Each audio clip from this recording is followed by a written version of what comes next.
สวัสดีพี่น้องสบายดีโอ้คนสิมาหาหน่อไม้พี่น้องเลยหาหน่อไม้ไปมุกก่อนบ่ได้หาไปแกงมันก่อนนี่หน่อไม้ครับพี่น้อง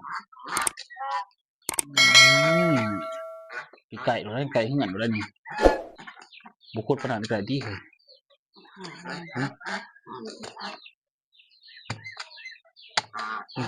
แข็งมัน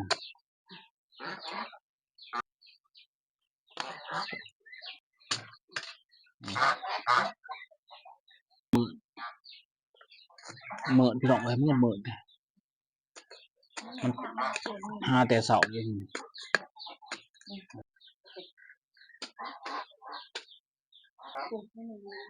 หลายพี่น้องหลายหน่อไม้ฝนตกเอาลมต่ำขนาดนี้เลยแต่มันถ่ายมูเห็นพี่น้องมันเหมือนอย่ารีบไปเอามาสิฮัลโหลบ่เป็นยังนะขวบมันก็อยู่ไกล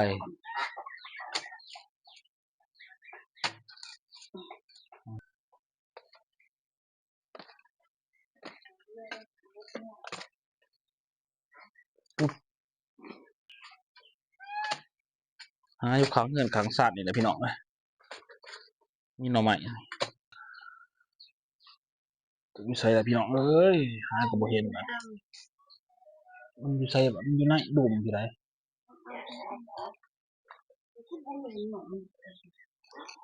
มันเกิดอยู่ใส่ละบาดนี่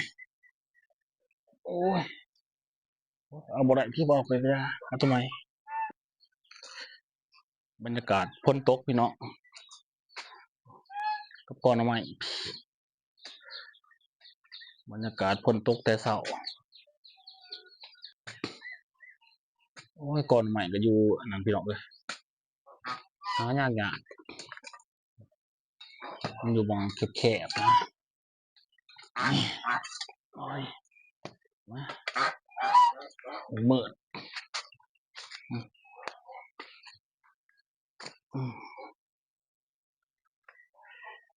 นี่พี่น้องหน่อไม้หน่อตอกแหนงมันตัวนี้โอ้บ่เห็นนี่เนาะเอาแหนงมันพอได้อยู่แหนงนี่โอ้หน่อยพอที่บ่นี่ตัวนี้บริสุทธิ์นี่ตัวนี้เอาไม่หักหักได้บ่นี่อยู่ไหนใช่ปะ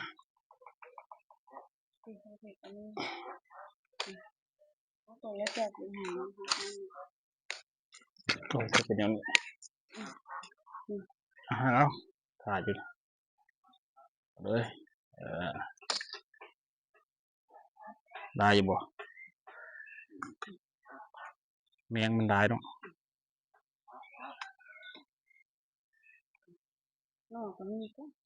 มีบ่ดีพี่น้องซับถ้าเบิ่งรุมเลยแข้งบ่จักนะเออ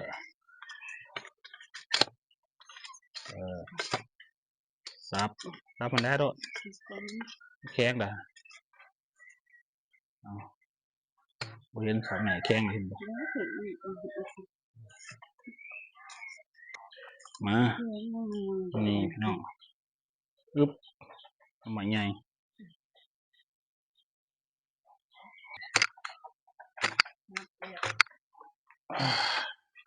มันคือบ่ได้มาโอ้เอาหยากได้พี่น้องเอ้ย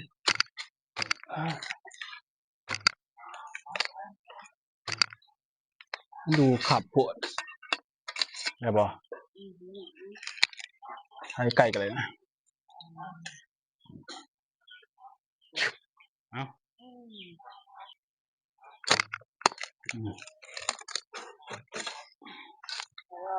เดี๋ยวถ่ายพี่บ้านย้ำมาพี่ปัดหนึ่งนี่ไป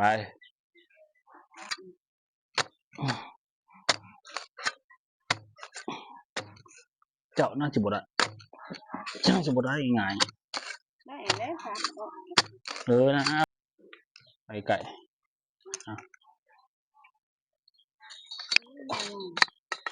นอนใหญ่แล้วพี่น้อง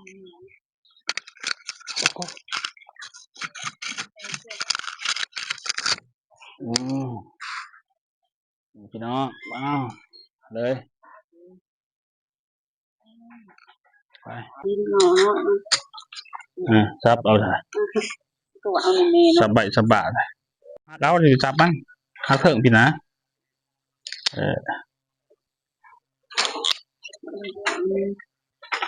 พอได้แกงพี่น้องเลย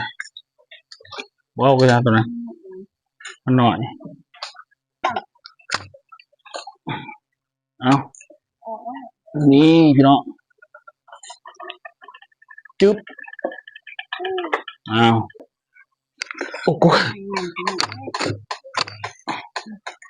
โอ้โหนี่พี่น้องเห็นบอล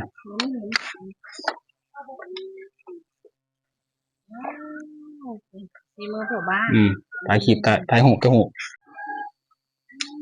นี่พี่น้อง เอามาจังไรพ่อ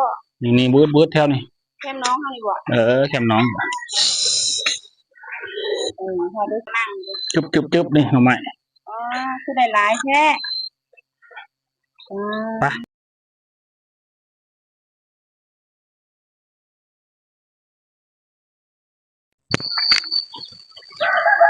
ต้นปอกเลยพี่น้องต้นปอกแล้วหลายๆเลยพี่น้องเอ้ยนี่เต็มเลยพี่ตัวได้สวงฤดูเนาะฤดูฝนมันได้อยู่แล้วพี่น้องเอ้ยหน่อไม้ตอนถ้าปอกข้าวจีไปมกไปน้องต้มก่อนถ้าจะจิมก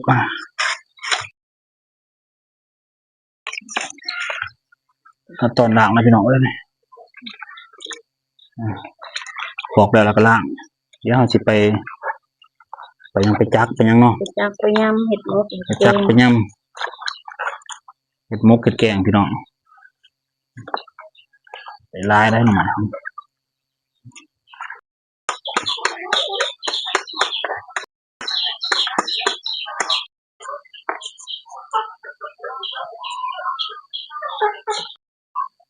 ถึงตอนย่ำนะพี่น้องตอนจักบ้านเงินจัก